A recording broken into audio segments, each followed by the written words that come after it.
Good morning. It's day 61, and today I want to talk a little bit about culture. I was on a coaching call yesterday with some business owners, and we were talking about culture and how to actually build a positive culture. And I couldn't help but think about the first company that I really worked with that had a value for culture.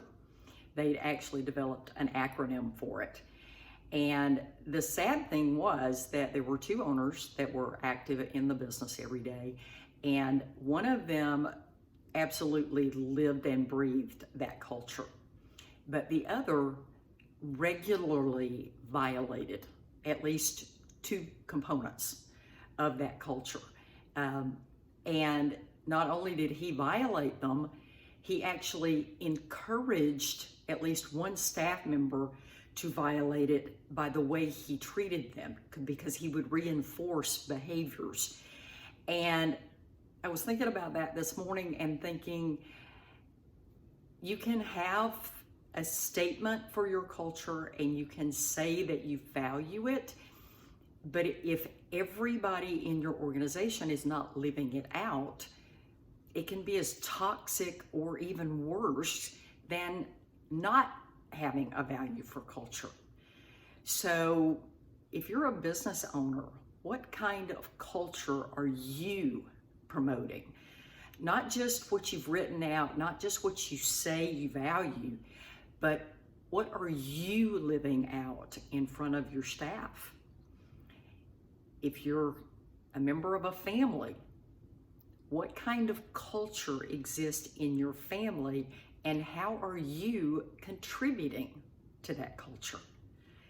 If you're in a situation where somebody's controlling or somebody's always throwing a monkey wrench into everybody else's plans, they don't have boundaries, your reactions and your behaviors could be promoting what they're doing.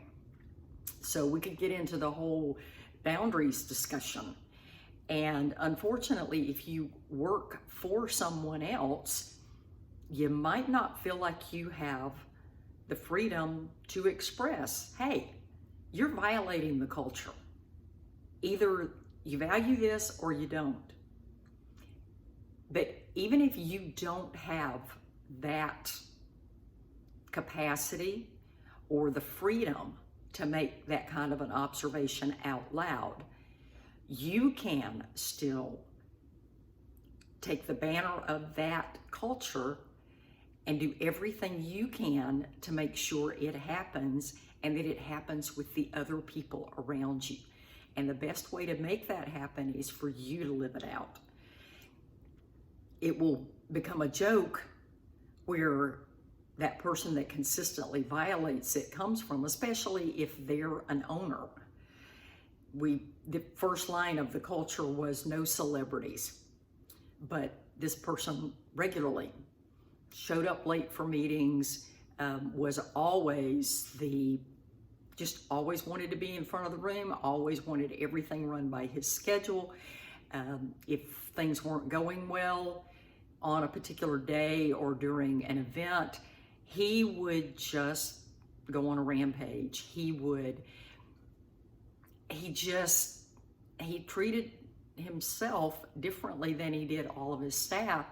And then we had one person who consistently violated the no celebrities rule, and like I said, was encouraged in his behavior by this same owner.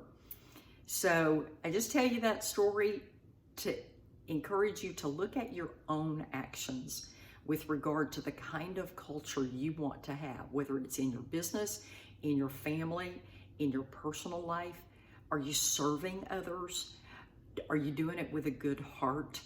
Are you doing it with joy? Look at your own attitudes and see if they reflect the culture that you say you want. It is day 61. I'm signing off, and I'll see you tomorrow.